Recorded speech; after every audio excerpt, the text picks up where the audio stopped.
السلام عليكم ورحمة الله وبركاته. أهلا بكم في قناتي، قناة أخبار مصر. النهاردة إن شاء الله هنعمل لكم فيديو عن مقارنة بين أسعار الذهب في آخر 10 سنوات في مصر. طبعا زي ما كلنا عارفين إن في آخر 10 سنوات أسعار الذهب حصل فيها تقلبات كبيرة جدا. في سنة 2014 كان سعر الذهب حوالي 250 جنيه للجرام.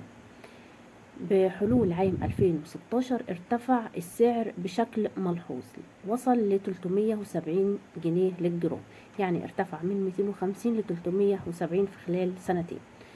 في عام 2018 وصل الذهب وصل سعر الذهب ارتفاعه وصل ل 680 و 720 جنيه للجرام. بحلول عام 2020 شهد أسعار الذهب ارتفاعا كبيرا مرة أخرى بسبب الظروف الاقتصادية العالمية الناتجة عن جائحة كورونا، ووصل الأسعار لحوالي 1000 جنيه للجرام. طبعا 1000 جنيه للجرام كان في أيامها ده ارتفاع ملحوظ.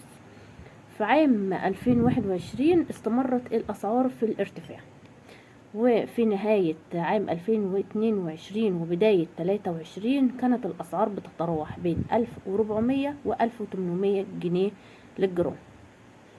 حتى أغسطس 2024 وصل سعر الذهب لحوالي 2400 جنيه للجرام، ما يعكس تأثير التضخم والتقلبات الاقتصادية العالمية والمحلية. ده طبعا كان الفيديو بتاعنا النهارده، ويا ريت تكتبوا لنا عاوزين نعمل لكم مقارنه اسعار ايه والمواضيع اللي عاوزين نتكلم فيها.